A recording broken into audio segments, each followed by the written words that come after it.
السلام علیکم ورحمۃ اللہ وبرکاتہ۔ ناظرین، استقبال ہے فکر و خبر اسٹوڈیو میں رضوان احمد ندوی، ملکی اور عالمی اہم اور خاص خبروں کے ساتھ۔ تو ناظرین، خبروں کی تفصیلات سے قبل ایک نظر ہیڈ لائنز پر۔ غزہ میں اسرائیلی درندگی جاری، مزید معصوموں کا قتل عام، ناروے کا اسرائیل کے خلاف بڑا ایکشن، وہیں غزہ کا محاصرہ توڑنے کے لیے سب سے بڑا عالمی بیڑا تیار۔ بہار میں ووٹر لسٹ معاملے میں سپریم کورٹ میں آج اہم سماعت، اپوزیشن جماعتوں کا ووٹ چوری پر زبردست احتجاج۔ بھاگلپور فساد معاملہ، 36 سال بعد بھی انصاف نہیں، شواہد کے فقدان پر تمام ملزمین بری۔ ٹرمپ کی ٹیرف پالیسی بن گئی مذاق، چین پر ٹیرف معاملے میں ٹرمپ کا پھر سے یو ٹرن۔ اب کھلے عام مسلم دشمنی کا ثبوت دے رہے ہیں آسام کے وزیر اعلیٰ ہیمنت بسوا سرما۔ مسلم اکثریتی علاقوں میں رہنے والے ہندوؤں کو اسلحہ لائسنس دینے کا اعلان۔ تو ناظرین، بڑھتے خبروں کی تفصیلات کی طرف۔ غزہ میں اسرائیلی فوج کی بربریت تھمنے کا نام نہیں لے رہی۔ تازہ حملوں میں مزید 46 فلسطینی شہید ہو چکے ہیں، جن میں امداد کے متلاشی افراد بھی شامل ہیں۔ وہیں غزہ کے نواحی علاقے زیتون میں ایک گھر پر وحشیانہ بمباری میں ایک پورا خاندان مٹ گیا۔ ماں باپ اور 6 ننھے معصوم بچے سب کے سب شہید ہو گئے۔ وہیں بھوک سے ہو رہی بچوں کے اموات میں بھی لگاتار اضافہ دیکھنے کو ملا ہے۔ کل شام ایک 6 سالہ بچے نے قحط اور غذائی قلت کی وجہ سے دم توڑ دیا، جبکہ 24 گھنٹوں میں مزید 5 افراد غذائی قلت کی وجہ سے دم توڑ گئے۔ وہیں قطر کے وزیر اعظم نے اسرائیلی فوج کی جانب سے گزشتہ روز جس طریقے سے صحافیوں کو نشانہ بنایا گیا، جان بوجھ کر جس طریقے سے ان کو نشانہ بنایا گیا، اس کی شدید مذمت کی اور کہا کہ خلیجی چینل کے نیٹ ورک کے صحافیوں کا قتل انسانیت کے ضمیر پر کاری ضرب ہے۔ وہیں رپورٹرز وداؤٹ بارڈر نے بھی غزہ کے معروف صحافی انس الشریف کے قتل کو آزادی صحافت پر کھلا حملہ قرار دیا۔ دوسری جانب اسرائیل کی ظالمانہ پالیسی کو ایک اور دھچکا لگا ہے، جب ناروے نے کل ایک اہم معاہدہ اسرائیل کے ساتھ ختم کرنے کا اعلان کیا ہے۔ ناروے نے $2 ٹریلین کے خود مختار ویلتھ فنڈ کا اسرائیلی معاہدہ ختم کر دیا ہے۔ وہ عالمی سطح پر اسرائیل کے خلاف قانونی اور سفارتی دباؤ وہ بھی بڑھتا جا رہا ہے، مگر واشنگٹن اور اس کے اتحادی اب بھی خاموش تماشائی بنے بیٹھے ہیں۔ وہیں کچھ بڑے ممالک نے فلسطینی ریاست کو تسلیم کرنے کا اعلان ضرور کیا ہے۔ گزشتہ دنوں فرانس اور برطانیہ نے کہا تھا کہ وہ فلسطینی ریاست کو ستمبر میں تسلیم کریں گے، اور اب آسٹریلیا نے بھی اعلان کیا ہے کہ وہ بھی فلسطینی ریاست کو تسلیم کر رہا ہے۔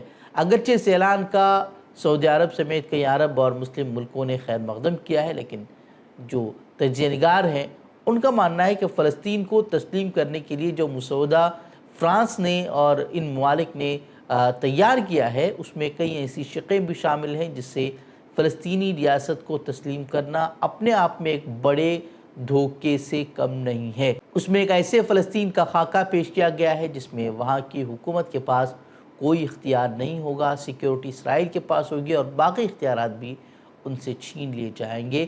صرف یعنی کہ نام کی ایک ریاست ہوگی جس کے پاس نہ ہتھیار ہوں گے نہ کوئی فوج ہوگی، جس کا صاف مطلب یہ ہے کہ اسرائیل جو چیز 2 سال کی اس جنگ میں حاصل نہیں کر پایا، دہائیوں سے جو چیز وہ حاصل نہیں کر پایا ہے، وہ انہیں بغیر جد و جہد کے ہی حاصل ہو جائے گا۔ اور اب عرب ممالک بھی اسی مسودے کو وہ سپورٹ کر رہے ہیں۔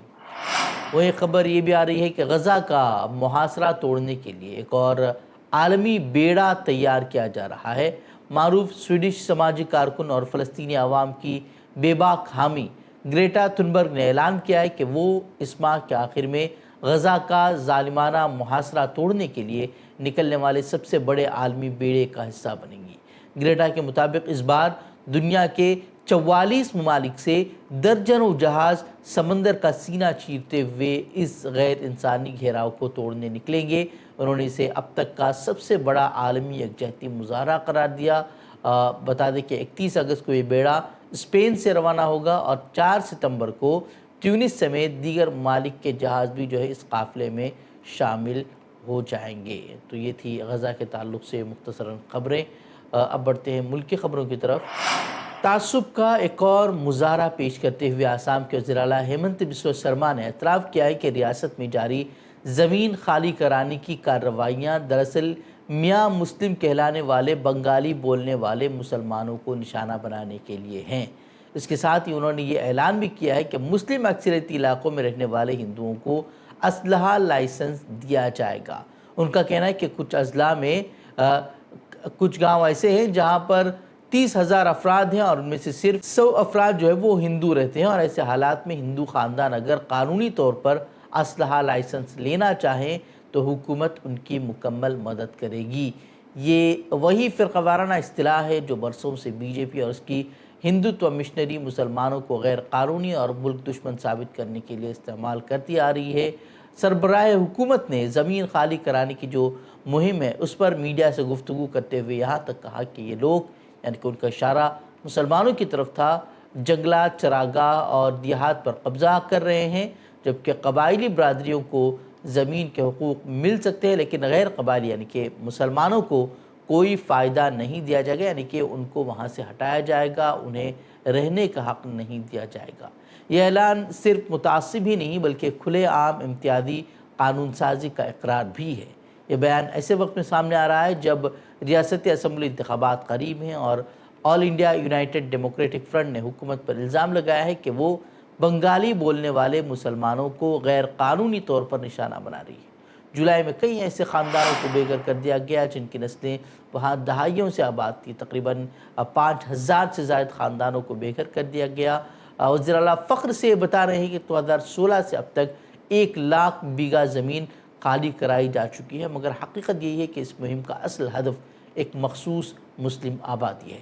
یہ وہی سیاست ہے جو نفرت، مذہبی تعصب اور ووٹ بینک کے کھیل پر مبنی ہے اور جس نے آسام کو ہم آہنگی کے بجائے تقسیم کی طرف دھکیل دیا۔ سپریم کورٹ میں آج بہار میں جاری ووٹر لسٹ نظر ثانی پروگرام یعنی کہ SIR کی آئینی حیثیت پر اہم سماعت ہونے جا رہی ہے۔ جسٹس سوریہ کانت اور جسٹس جوئے مالا باگچی کی بینچ فریقین کے دلائل سنیں گی۔ تنازع اس وقت شدت اختیار کر گیا جب ڈرافٹ لسٹ میں تقریباً 65 لاکھ ووٹروں کے نام حذف کر دیے گئے ہیں۔ اپوزیشن جماعتوں نے کئی طرح کے الزامات بھی لگائے ہیں کہ کس طریقے سے یہ جو لسٹ تیار کی گئی ہے اس میں تضادات پائے جا رہے ہیں۔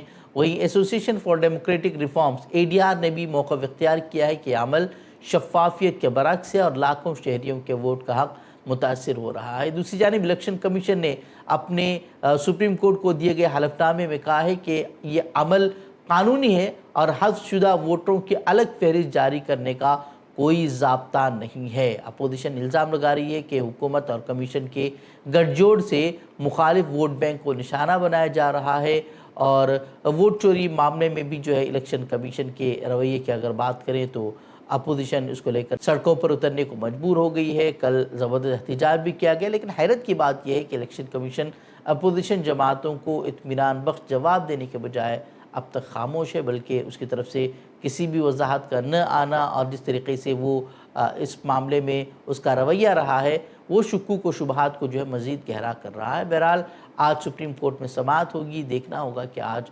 عدالت جو ہے وہ کیا فیصلہ سناتی ہے۔ وہیں بہار میں SIR اور کرناٹک کے ایک اسمبلی حلقے میں ووٹ چوری کے انکشاف نے اپوزیشن انڈیا اتحاد کو جو ہے وہ ایک ہی پلیٹ فارم پر پھر سے لا کھڑا کر دیا ہے۔ کل جیسے کہ سبھی نے دیکھا کہ 300 سے زیادہ اپوزیشن اراکین پارلیمنٹ الیکشن کمیشن کی طرف احتجاجی مارچ کر رہے تھے تو انہیں کس طریقے سے روکا گیا اور انہیں حراست میں لیا گیا۔ تقریباً 300 جو اراکین پارلیمنٹ ہیں انہیں حراست میں لے لیا گیا۔ ان کا صرف قصور یہ تھا کہ وہ الیکشن کمیشن سے ملاقات کی۔ کل رات اپوزیشن جماعتیں جو ہے وہ ایک جگہ جمع ہوئیں اور اس تقریب میں جو ہے سونیا گاندھی، راہل گاندھی، اکھلیش یادو، جیا بچن، کنیموجی سمیت انڈیا بلاک کے سرکردہ لیڈران شریک تھے، جبکہ عام آدمی پارٹی کے سنجے سنگھ اور سندیپ پاٹھک بھی خصوصی طور پر اس میں نظر آئے۔ کانگریس نے اسے آئین کے تحفظ اور جمہوریت کے دفاع کی علامتی یکجہتی بھی قرار دیا ہے۔ اور راہل گاندھی نے جو ووٹ چوری کے انکشاف کیے تھے اس کے بعد جو ہے اب اس کی گونج دوسری ریاستوں میں بھی سننے کو مل رہی ہے۔ مہاراشٹر ہو، مدھیہ پردیش ہو، تمام جگہوں پر جو ہے وہ اب آوازیں اٹھنے لگی ہیں۔ اب مدھیہ پردیش کانگریس کا کہنا ہے کہ 13 اگست یعنی کہ کل وہ مدھیہ پردیش میں ہوئی انتخابی دھاندلیاں جو ہے وہ بے نقاب کریں گے۔ 13 اگست یعنی کہ کل کے پروگرام میں انتخابی بے ضابطگیوں کے ثبوت پیش کرنے کا انہوں نے اعلان کیا ہے۔ انہوں نے کہا کہ وہ کل دودھ کا دودھ اور پانی کا پانی کر دیں گے۔ اور بہار کے باگلپور فساد کے بتوڑیا قتل عام کیس میں ضلع ایڈیشنل سیشن جج